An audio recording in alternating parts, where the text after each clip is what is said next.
Morning.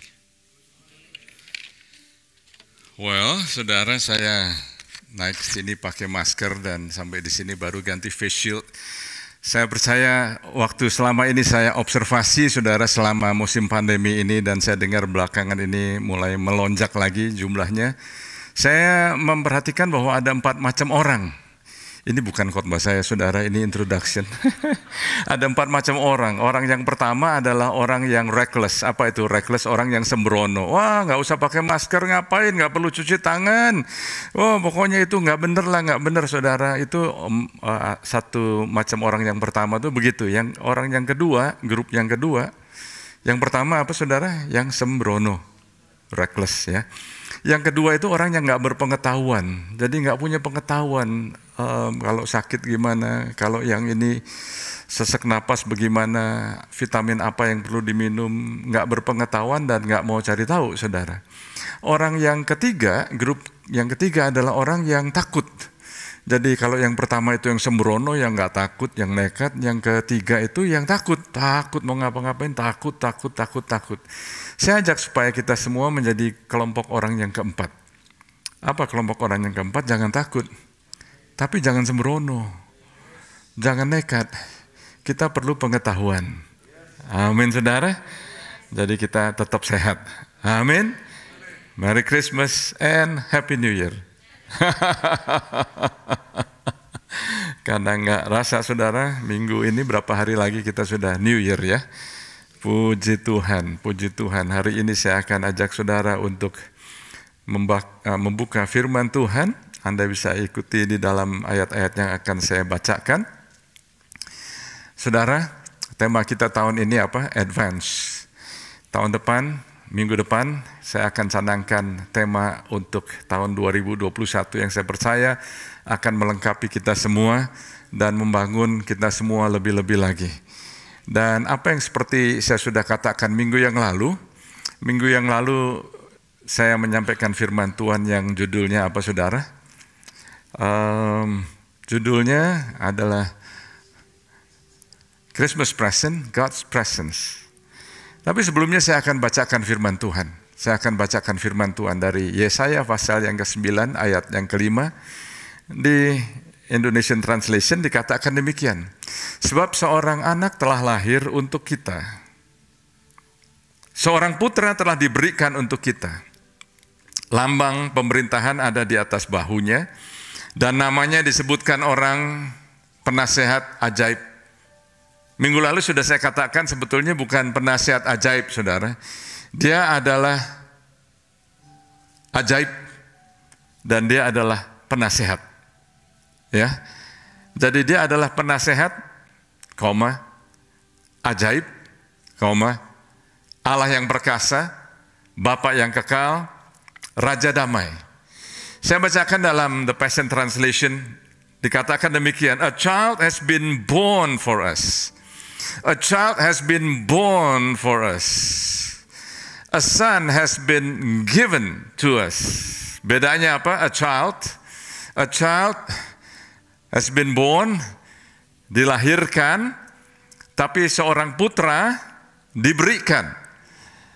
Yesus waktu lahir sebagai bayi, tapi waktu dia beranjak dewasa, dia memberikan dirinya. Yesus nggak ditangkap, tapi dia menyerahkan dirinya. Dia nggak mati di kayu salib, dia menyerahkan nyawanya kepada Bapa. Karena dia nggak bisa mati, dia tidak berdosa. Dia menanggung dosa kita semua. Jadi ada bedanya, saudara, a child and a son. Itu sebabnya untuk hidup kita sehari-hari kita perlu bukan hanya menjadi anak kecil, a child, tapi kita terus beranjak menjadi dewasa, menjadi a son. Amin. And a daughter. Amin. Ya, saya nggak mau Anda berpikir, wah yang perempuan bagaimana ini ya. Yang wanita juga menjadi orang wanita yang dewasa, enggak menjadi a child terus. Dikatakan demikian, the responsibility of the complete dominion, ini bukan dominion voting system, the responsibility of complete dominion will rest on his shoulders. Ini bicara mengenai pemerintahan. Pemerintahan itu ada di atas bahunya. And his name will be. Nah, ini luar biasa. Namanya disebut apa saudara? The Wonderful One. Wonderful, wonderful. Itu artinya adalah full of wonders. The Extraordinary Strategist. Wow. Artinya apa saudara? Dia akan memberikan strategi demi strategi kepada Anda untuk masa depan Anda, untuk bisnis Anda, untuk keluarga Anda, untuk finance Anda, untuk pelayanan Anda. Dia akan memberikan strategi. Dan di sini dikatakan the extraordinary strategist. Dia adalah seorang yang mempunyai strategi yang sangat amat luar biasa. Dan dikatakan namanya disebut siapa? Mighty God. Mighty God. Dia adalah Tuhan di atas segala Tuhan. Mazmur pasal yang ke-82 dituliskan di situ. Tuhan di tengah-tengah sidang ilahi dan dia menghakimi para Allah. Allah huruf kecil. Jadi nggak ada Tuhan yang seperti Yesus. Itu yang kita rayakan Natal ini. Luar biasa sekali. The Father of Eternity. Bapa yang kekal. Coba perhatikan saudara.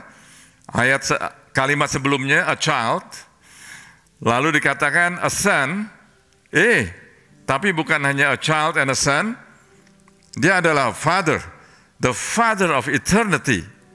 Luar biasa sekali saudara. Yang berikutnya adalah the Prince of Peace. Dia adalah Raja Damai, Prince of Peace, artinya apa?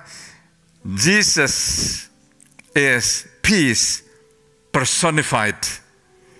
Damai yang menjadi manusia, itu Yesus. Jadi katakan demikian, seorang putra telah diberikan untuk kita.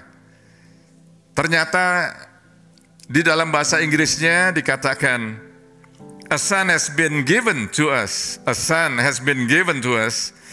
Bukan hanya telah diberikan, sekarang udah nggak ada lagi, bukan begitu saudara, tapi telah diberikan dan sampai sekarang ini bahasa Inggrisnya pakai kalimat present perfect tense yang berarti sampai sekarang ini masih ada. Dia diberikan. Dan sekarang ini walaupun Yesus sudah kembali naik ke surga, dia memberikan Roh Kudusnya, roh yang sama dengan Yesus diberikan available buat saudara dan buat saya untuk menghadapi masa depan yang penuh pergolakan saat ini. Amin saudara. Jadi dia adalah putra, seorang putra yang telah diberikan untuk kita. Dan tema hari ini adalah apa saudara? Christmas present, God's presence, part 2. Bahasa Indonesianya, hadiah Natal. Hadiah Natal itu hadirat Tuhan, hadirat Tuhan, hadirat Tuhan. Bagian yang kedua. Saudara, siapa yang mau menerima hadiah Natal? Siapa yang mau menerima present? Siapa yang mau menerima gift? Dan di sini saya tuliskan hadirat Tuhan. Coba saudara, waktu saya renungkan firman Tuhan, kira-kira kalau saya boleh tanya lagi saudara, apakah saudara mau menerima kado ini dari Tuhan? Apakah Anda mau menerima present, hadiah yang adalah hadirat Tuhan? Kalau Anda mau terima, Anda bisa memiliki hadirat Tuhan hanya kalau Anda mau menerima.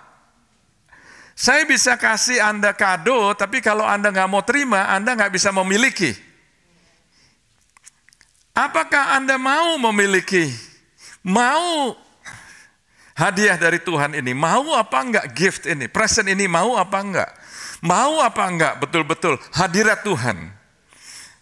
Saudara, kalau saya renungkan betul-betul saudara dan saya observasi keadaan banyak orang Kristen sekalipun, banyak orang yang sudah ke gereja, banyak orang yang mungkin sudah datang ke gereja atau Anda yang lihat di online, dengan jujur saya melihat bahwa banyak orang nggak mau Tuhan Yesus itu sebagai gembala mereka.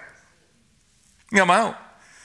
Kita bilang mau hadirat Tuhan, mau hadirat Tuhan. Tapi banyak orang nggak mau Yesus itu sebagai pasturnya mereka, nggak mau. Karena saya melihat Tuhan Yesus waktu dia di dunia ini, dia kalau bicara itu terus terang sekali. Coba Anda bayangkan, dia punya murid namanya Petrus, dia tegur dengan teguran yang sangat keras. Dia panggil Simon itu setan. Enyahlah daripadaku. Wow.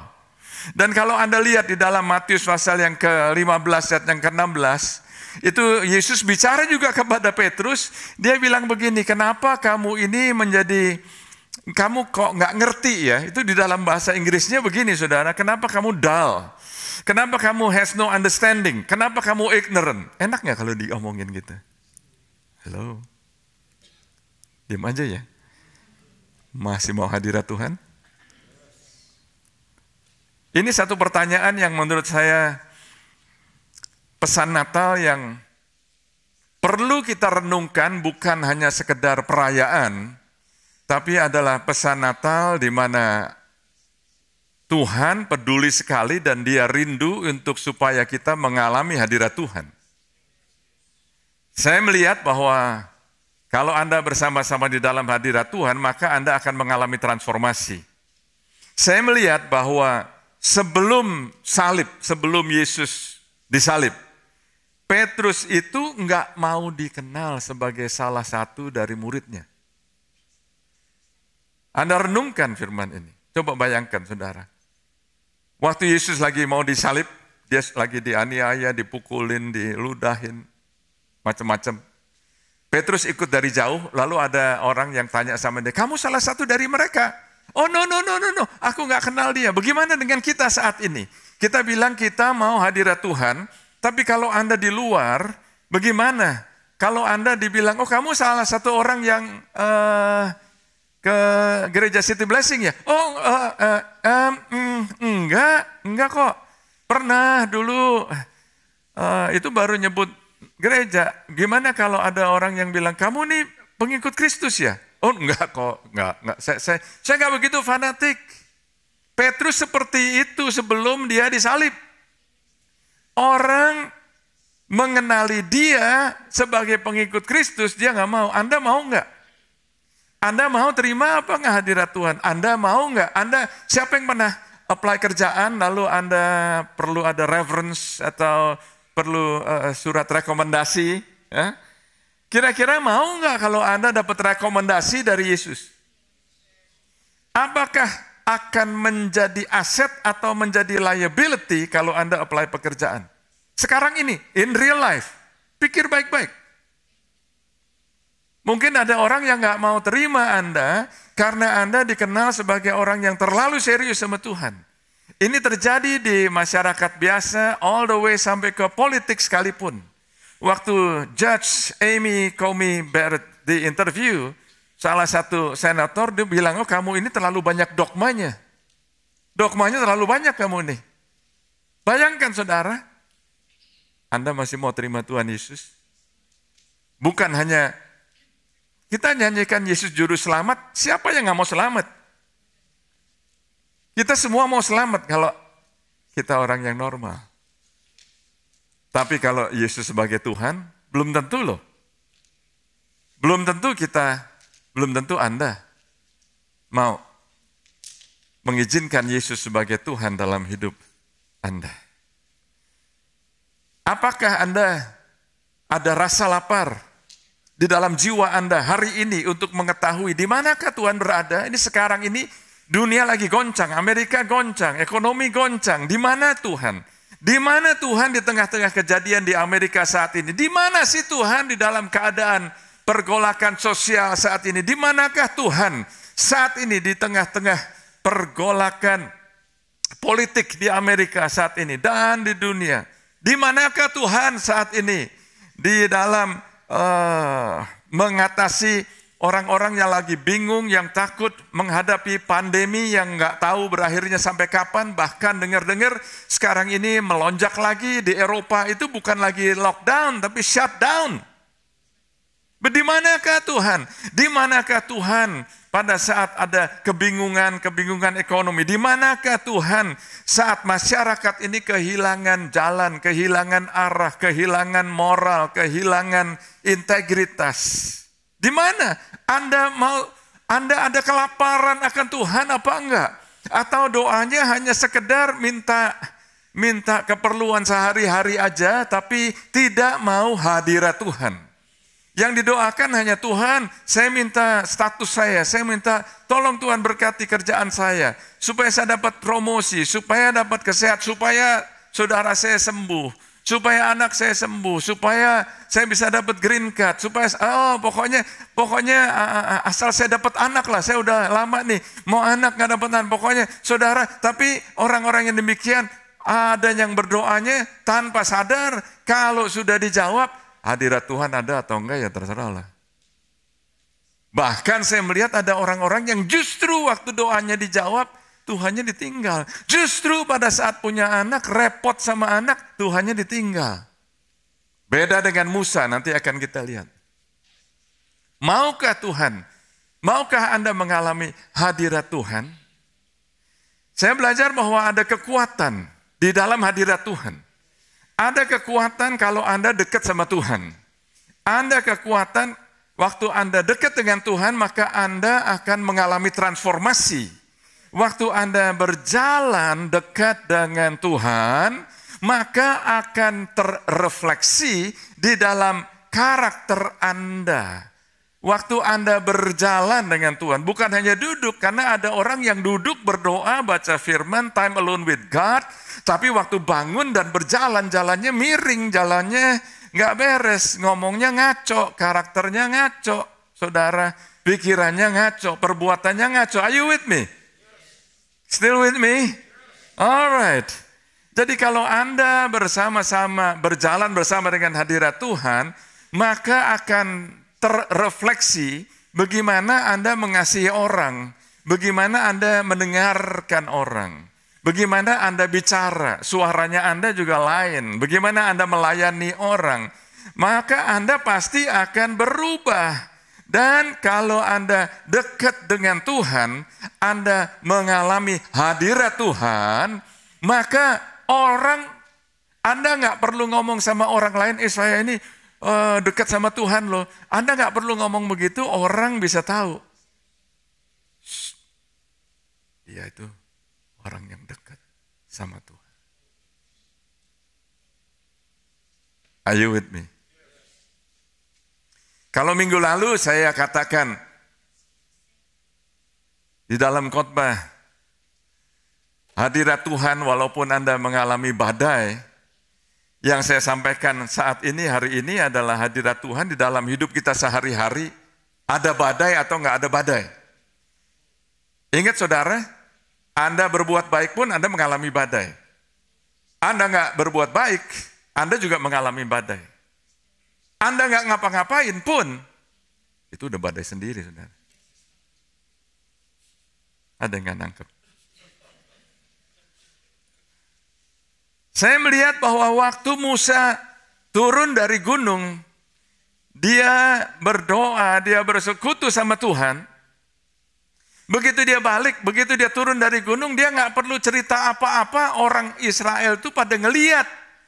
Mereka tahu bahwa Musa habis simpan waktu sama Tuhan. Karena wajahnya berseri-seri. Wajahnya menyala-nyala. Wajahnya itu begitu terang. Sehingga Musa harus pakai tudung. Karena orang Israel nggak bisa lihat. Begitu bercahaya wajahnya Musa. Nggak perlu ngomong. Kadang-kadang kita terlalu banyak omong tapi we talk too much and we don't have the walk. Pertanyaan saya, apakah Anda berjalan di dalam hadirat Tuhan sedemikian sampai orang bisa ngomong mengenai Anda bahwa Anda itu habis simpan waktu sama Tuhan? Ini beda, saudara. Kalau Anda yang ngomong, ya oke. Tapi kalau orang lain yang ngomong, orang itu dekat sama Tuhan. That's a big difference. Petrus, sebelum dia mengalami kepenuhan Roh Kudus, dia takut disebut sebagai salah satu dari mereka aja takut. Kamu itu salah satu dari mereka. Oh enggak, aku enggak kenal. 3 kali dia sangkal, aku enggak kenal dia. Tapi waktu Petrus sudah mengalami dan dia dipenuhi oleh Roh Kudus, di satu saat dia lagi jalan, Petrus dan Yohanes lagi jalan, dia lihat pengemis yang lumpuh. Dia bicara, dia sembuhkan. Orang lumpuh itu berjalan. Dan karena itu saudara ada keramaian, ada orang yang mengikut mereka. Banyak sekali sampai Petrus dan Yohanes dibawa ke mahkamah tinggi, Sanhedrin. Waktu dibawa saudara, mereka selidikin, ini kok bisa begini ya? Karena waktu ditanya itu mereka melihat, ini orang-orang ini jawabannya kok luar biasa ya. Padahal menurut mereka ini setelah diselidikin saudara, ternyata mereka ini adalah orang-orang yang uneducated and untrained. Orang yang tidak berpendidikan dan tidak dilatih. Mereka bingung, ini orang nggak berpendidikan seperti kita orang Sanhedrin. Mahkamah agama. Tapi waktu mereka cari tahu, ternyata jawabannya apa saudara? Di Kisah Rasul 4 ayat 13, ternyata mereka itu menjumpai bahwa Petrus dan Yohanes itu bersama-sama dengan Yesus. Dalam bahasa Inggrisnya, they had been with Jesus. They had been with Jesus. Kalau Anda bersama-sama hadirat Tuhan, ini masuk tahun 2021, kita perlu hadirat Tuhan lebih daripada tahun 2020. Tahun 2020 cukup tough. Yes, globally, bukan hanya di Amerika. Jadi saudara, pertanyaan saya, kira-kira bisakah mereka omong, Anda ini suaranya gimana ya? Apakah Anda mencerminkan hadirat Tuhan apa enggak? Kalau Anda bersama-sama dengan Tuhan, mengalami hadirat Tuhan, pasti ada perubahan, ada transformasi. Ada transformasi di dalam attitude, sikap kita. Ada perubahan di dalam bagaimana Anda membawa diri. Ada perubahan bagaimana Anda bisa mengerti orang. Ada perubahan bagaimana Anda peduli akan orang lain. Anda akan mempunyai hikmat untuk memimpin. Anda akan mempunyai hikmat untuk menilai suasana situasi dengan benar. Jadi saudara, ini hadirat Tuhan itu sangat powerful. Hadirat Tuhan sangat powerful. Sekali lagi, Natal ini Tuhan memberikan hadiah. Hadiah Natal, hadirat Tuhan. Oh saudara, kalau Anda dapat topiknya aja saudara, menurut saya ini adalah pemberian yang sangat amat powerful. Sangat amat powerful yang mempengaruhi bukan hanya masa depan kita, tapi kekekalan kita. Are you with me? Oh Jesus. Pertanyaan lagi. Di hadapan siapa Anda paling banyak menghabiskan waktu? Selalu terrefleksi bagaimana Anda jalan, bagaimana Anda omong dengan orang yang Anda sudah dekat. Kalau Anda dekat-dekat dengan orang yang merokok, maka Anda akan bau rokok. Kalau Anda dekat-dekat sama orang yang smoking weed, maka Anda akan bau weed. Weed itu bukan lalang, ganja, saudara. Are you with me? Anda terus dekat-dekat sama mereka, kecium baunya. Di dalam alam roh, akan kecium Anda ini dekat sama siapa. Kalau Anda dekat sama Tuhan, pasti akan tercium juga baunya, saudara. Terciumnya dari mana? Dari sikap Anda, bahasa Anda, bagaimana Anda ngomong. Kalau Anda dekat-dekat sama orang yang pemarah, maka Anda akan ketularan jadi pemarah. Kalau Anda dekat-dekat sama orang yang ngomongnya ngaco, maka Anda ngomongnya akan ngaco. Kalau Anda apalagi menjadikan teman baik terhadap orang-orang yang demikian, maka akan menjadi seperti mereka, saudara. Kalau anak-anak Anda kumpulnya sama anak-anak yang nggak bisa menghormati orang tua, lalu waktu mereka pulang dan anak-anak Anda nggak menghormati Anda tahu, ini kayaknya habis ngumpul sama teman-teman yang nggak menghargai orang tua. Ayo ini. Kecium. Pokoknya kecium. Bisa kecium juga kalau ini kayaknya udah kebanyakan nonton film nih. Anak-anak saya nggak pernah saya ajarin begini kok sekarang jadi begini ya. Kecium.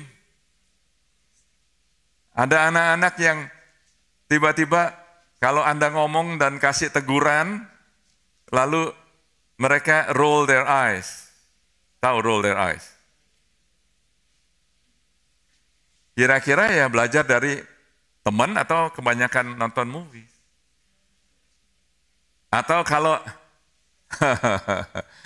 kalau kumpulnya anak-anak Anda kumpul dengan teman-teman yang suka ngomong, whatever. Nanti waktu Anda kasih tahu, anak-anak Anda akan seperti itu. Karena kumpulnya seperti dengan orang-orang yang demikian. Gimana kalau anak-anak Anda dapatnya dari Anda? Karena suami sama istri kalau ngomong bisa pelotot-pelototan. Anak-anak Anda dapat dari Anda. Sadar atau nggak sadar.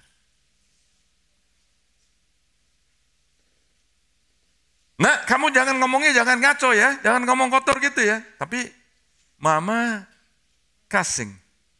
Papa kasing. Ya anak ya dapatlah dari mama sama papa. Karena ngumpulnya di situ. Anda bisa mengenali kata-kata yang keluar dari mulut mereka yang menyatakan sikap mereka, temperamen mereka, kepribadian mereka. Bisa lanjut? Oke. Is this a good word for you? Masuk tahun 2021 kita perlu diperlengkapi loh. Oh, Jesus. Di dalam Amsal 13 ayat yang ke-20. Siapa bergaul dengan orang bijak menjadi bijak. Tetapi siapa berteman dengan orang bebal akan menjadi malang. Halo? Walk with the wise and become wise. Associate with the fools and get in trouble. Jadi kumpulnya ini sama siapa? Bergaulnya sama siapa? Kita ini loh. Bukan berarti untuk bergaul kita harus punya atau harus jadi orang yang berhikmat dulu. You don't have to start off with wise as wise person, no. Tapi waktu Anda kumpulnya, bergaulnya dengan orang-orang yang berhikmat, maka Anda akan berhikmat.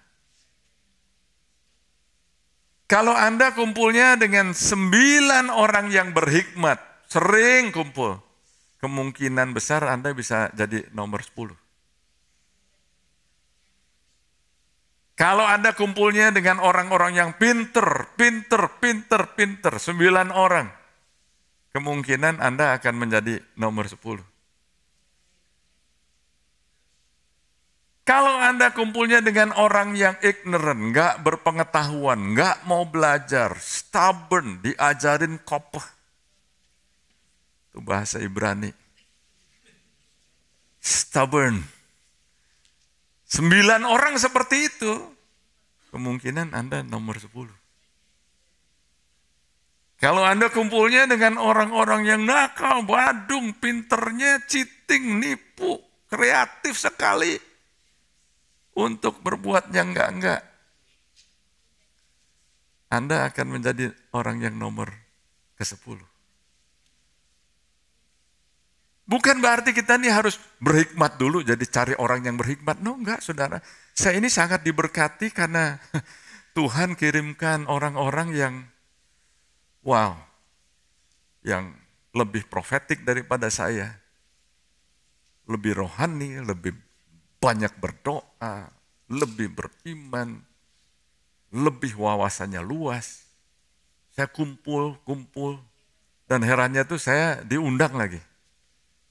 Tapi ini adalah kasih karunia dari Tuhan. Dan waktu Tuhan kirimkan namanya divine appointment, perjumpaan ilahi, itu bukan hanya sama Tuhan, tapi Tuhan atur Anda untuk bisa bertemu dengan orang-orang yang demikian. Maximize it. Are you still with me? Jadi perhatikan. Nah sekarang dengan teman-teman yang Anda sudah ada bagaimana? Apakah Anda tinggalkan? Anda dekat dengan orang-orang di Kersel, kayaknya dia kurang berhikmat nih. Gue jauhin aja deh. Saudara, Anda dekat sama Tuhan, Anda menjadi orang yang berhikmat buat teman Anda. Are you with me? Siapa yang mempengaruhi siapa? Kalau Anda dekat dalam hadirat Tuhan, Anda betul-betul baca firman, renungkan firman, ambil waktu dengan Tuhan, intim dengan Tuhan. Kalau namanya intim tuh nggak keburu-buru. Anda nggak bisa keburu-buru lalu jadi intim, nggak bisa. Oh Jesus. Pergaulan yang buruk merusak kebiasaan yang baik. 1 Korintus 15 ayat 33. Pergaulan. Ya. Kalau kumpulnya sama orang-orang yang buruk, ya, maka kebiasaan baik Anda akan dirusak. Bad company corrupts good morals. Wow. Jadi saudara, kita perlu perhatikan betul-betul. Masuk tahun 2021, ingat saudara, Tuhan berikan loh hadiah Natal yang luar biasa. Yang dia berikan hadiratnya Tuhan sendiri. Dulu orang nggak bisa ngalamin. Zaman perjanjian lama jauh mau ketemu Tuhan. Tapi sekarang Yesus sudah datang, Yesus sudah mati, Yesus sudah bangkit, dia kirimkan Roh Kudus. Oh, puji Tuhan. Coba saya ajak saudara untuk melihat cerita dari seorang nabi di dalam Alkitab, dikenal sebagai one of the major prophets. Nabi yang besar, ya, namanya siapa? Yesaya. Yesaya adalah salah satu nabi besar di dalam Alkitab. Yesaya omong begini, saudara, di dalam pasal Yesaya 6 ayat yang kelima. Lalu kataku, celakalah aku binasa, sebab aku ini seorang yang najis bibir dan apa saudara? Aku tinggal di tengah-tengah yang najis bibir. Namun mataku telah melihat sang raja, yakni Tuhan semesta alam. Pantesan. Yesaya bilang mulutnya itu najis. Bahasanya najis. Karena dia tinggal di tengah-tengah orang yang demikian. Karena bahasa Inggrisnya, I dwell in the midst of these people. Oh saudara, dulu saya sebelum terima Tuhan, bahasa saya juga suka keluar kata-kata yang kotor, saudara. Tapi setelah terima Tuhan, saya kumpul dengan orang-orang yang sudah ditransformasi dan masih dalam proses transformasi. Mulai ada perubahan. Haleluya. Saya masih ingat saudara, saya dibesarkan di keluarga yang nggak ada omong kotor. Tapi satu hari saudara, saya ngomong kotor di rumah. Karena apa? Karena ya pergaulan. Saya ngomong kotor dan mami saya dengar. Mami saya dengar lalu dia panggil beberapa pembantu. Tangkep. Gak bisa lari saya. Mami saya sebetulnya sebelum dia ngomong tangkep tuh, dia bilang begini. Sini. One word. Oh. Sini. Saya lihat orang tua sekarang banyak yang gak punya otoritas. Kalau saya bilang nggak ada otoritas tuh bukan berarti main pukul, main tangan, bukan. Tapi otoritas, gimana Anda bisa punya otoritas kalau Anda nggak pernah submit? Kalau Anda mau punya otoritas, Anda harus belajar tunduk kepada otoritas. Orang yang tidak mau tunduk kepada otoritas, nggak akan punya otoritas. Mami saya hanya bilang, one word, sini.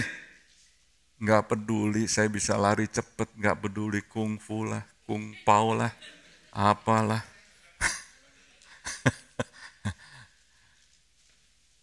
Pembantu nggak disuruh nangkep juga saya nggak bergerak, saudara. Karena ada otoritas. Sini! Saya masih ingat. Saya diam gitu ya. Dipotongin apa itu ya? Akar-akaran apa saya nggak tahu. Pahitnya bukan main. Waduh, itu sudah kumur, sudah sikat gigi, sudah apa, masih pahit. Kapok gue. I hope you learn several principles here. Oh Jesus. Saya melihat bahwa Yesaya ini bisa begitu, saudara.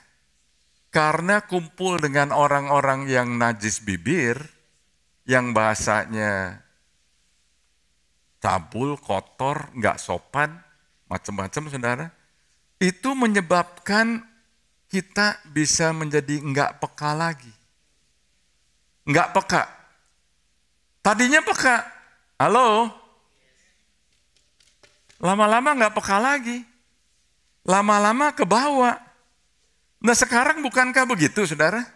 Bukankah sekarang ini ada proses namanya itu erosi, tahu erosi? Sedikit demi sedikit itu tanah itu dikikis sama ombak. Istilah lain lagi itu hanyut. Kalau hanyut itu enggak langsung hilang gitu, enggak, saudara. Pelan-pelan, pelan-pelan, pelan-pelan, lalu udah enggak ada di tempat.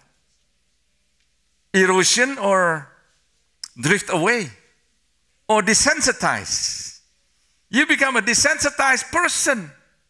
Nggak peka lagi, oh itu orang ngomong gitu udah biasa. Lama-lama jadi biasa. Karena apa, saudara? Karena ngomongnya, dengernya, kumpulnya sama orang-orang yang demikian. Benar apa betul bahwa tadinya, coba katakan tadinya. Tadinya itu kalau ada orang yang ngomong sampai nggak pantas, ngomong yang nggak bener gitu ya, itu, oh excuse me. Sekarang nggak ada lagi excuse me. Itu namanya sudah mengalami kehanyutan. Mereka nggak sadar lagi, nggak nyangkut di dalam pikiran mereka bahwa itu nggak biasa. Tapi sekarang jadi biasa. Dulu, saudara, kalau orang marah sekali ya, bisa keluar kata-kata yang ngaco, kata-kata yang nggak sopan atau kotor sekalipun. Sekarang seperti kumpulan kata-kata yang kasing itu keluar aja, padahal nggak marah.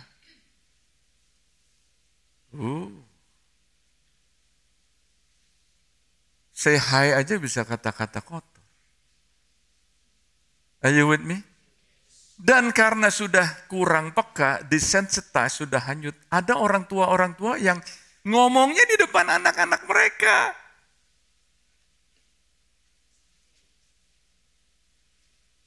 Yang lebih lagi saya belajar ternyata, saudara, bibir yang najis itu keluarnya dari hati yang najis. Karena bibir itu adalah megafon dari luapan hati kita.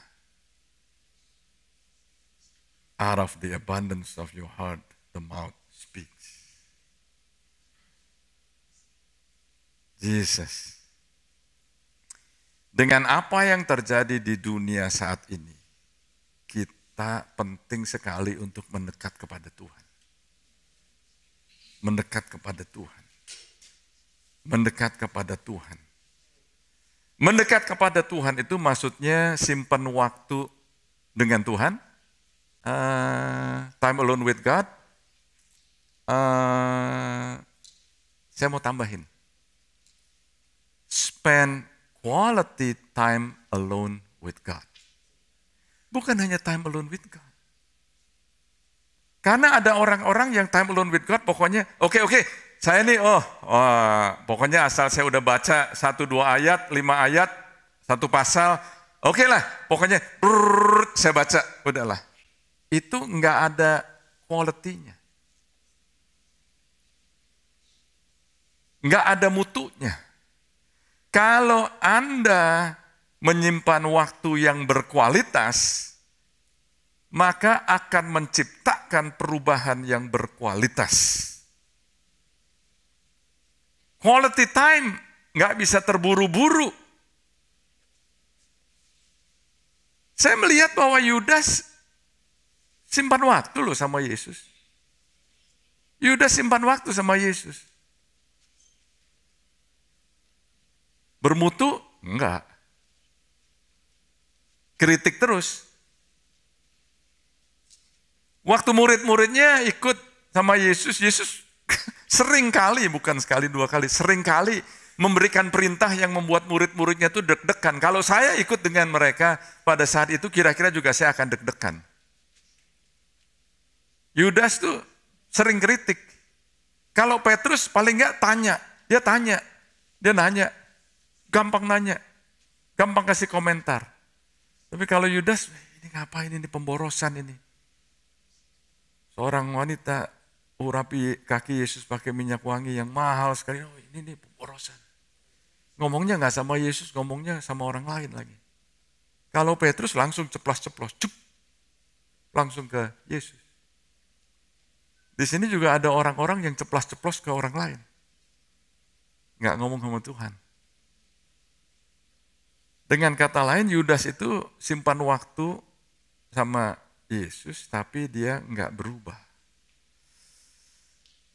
Oh, Jesus. Mazmur 103 ayat yang ke-7, ia telah memperkenalkan jalan-jalannya kepada Musa, perbuatan-perbuatannya kepada orang Israel. Sekali lagi saudara, banyak orang tuh hanya mau tahu perbuatannya aja, mujizatnya aja. Orang Israel itu tahu, mereka melihat mujizat demi mujizat, mujizat demi mujizat. Iya, tapi jalannya enggak, saudara. Jalannya enggak. Nah, saya akan bacakan di dalam Keluaran pasal 33 ayat 12. Dikatakan demikian. Lalu berkatalah Musa kepada Tuhan, memang engkau berfirman kepadaku, suruhlah bangsa ini berangkat, tetapi engkau tidak memberitahukan kepadaku siapa yang akan kau utus bersama-sama dengan aku. Namun demikian engkau berfirman, aku mengenal namamu dan juga engkau mendapat kasih karunia di hadapanku.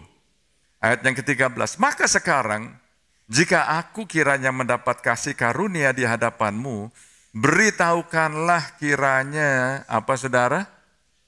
Perbuatanmu, jalanmu, kasih tahu jalanmu kepadaku, sehingga aku mengenal engkau, supaya aku tetap mendapat kasih karunia di hadapanmu. Ingatlah bahwa bangsa ini umatmu. Oh Jesus. Lalu ia berfirman, ayat 14. Aku sendiri hendak membimbing engkau. Ini Tuhan bicara demikian. Aku sendiri hendak membimbing engkau dan memberikan ketentraman kepadamu. Berkatalah Musa kepadanya, jika engkau sendiri tidak membimbing kami, janganlah suruh kami berangkat dari sini. Perhatikan saudara, ini I pray you catch this. Anda tangkap ini.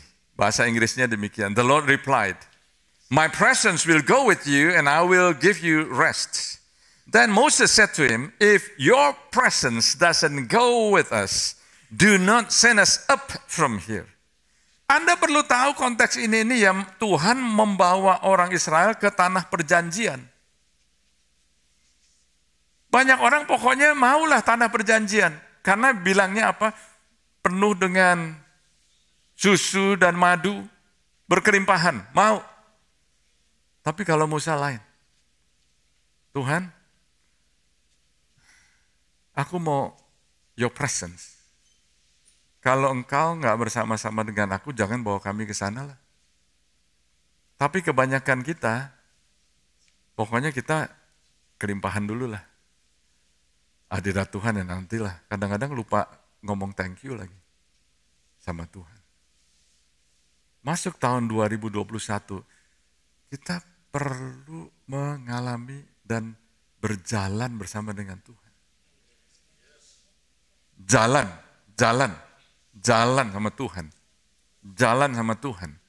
Maka akan ada perubahan. Sekali lagi, karaktermu berubah. Cara Anda melayani berubah. Omonganmu berubah.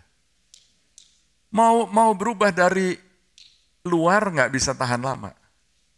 Karena satu hari bisa meledak. Tapi kalau dari dalam, Roh Kudus akan mengerjakan sesuatu yang indah dalam diri Anda. My presence. Saya akan tutup dengan 2 ayat ini.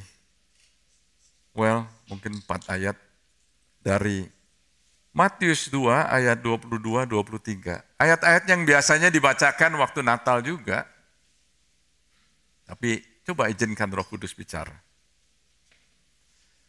Lalu setelah Herodes mati, nampaklah malaikat Tuhan kepada Yusuf dalam mimpi. Katanya, Jesus.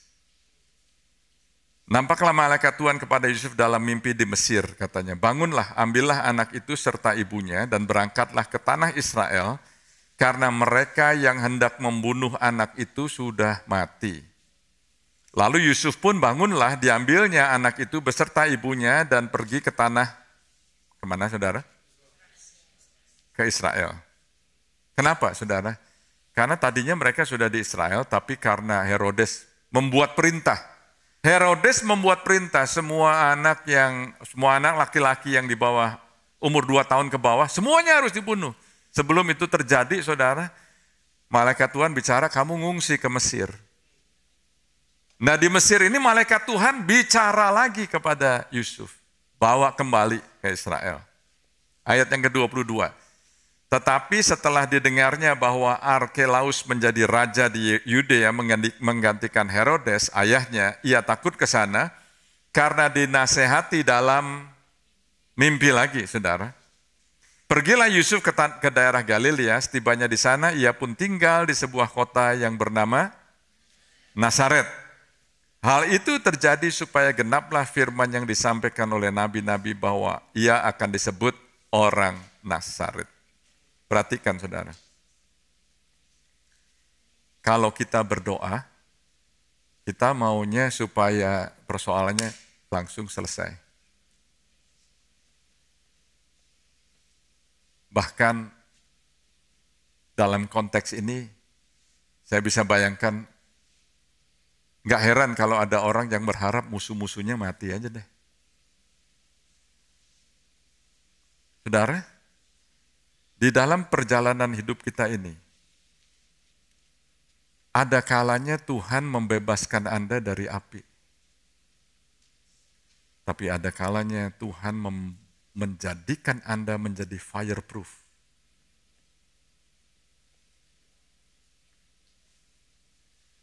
Di dalam konteks ini, Tuhan punya kesulitan apa enggak sih? Membunuh, cabut aja nyawanya Herodes, supaya anak laki-laki orang Israel enggak mati. Apakah terlalu sukar bagi Tuhan? Hello? Enggak sukar sama sekali. Tuhan, kenapa engkau izinkan terjadi? Tangkap ini saudara. Itu dibiarkan sama Tuhan. Tapi untuk Yusuf, Maria, dan Yesus, itu mendapat perlindungan ilahi. Dibawa ke Mesir. Perlindungan ilahi. Kalau Anda selidiki Bible commentary, Anda baca historian, Anda baca Josephus, nggak ada yang menceritakan selama di Mesir itu apa yang terjadi di sana waktu Yusuf, Maria, dan Yesus yang masih kecil. Apa yang terjadi? Nggak ada yang nuliskan. Tapi yang pasti, saudara, setelah semuanya lewat, Tuhan bicara. Kamu balik. Sekarang balik. masuk tahun 2021.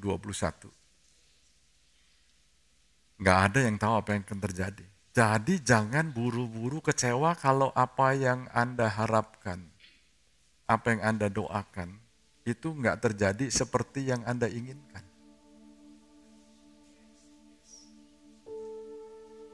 Mungkin pekerjaan, mungkin kesehatan, mungkin keluarga, mungkin ekonomi, mungkin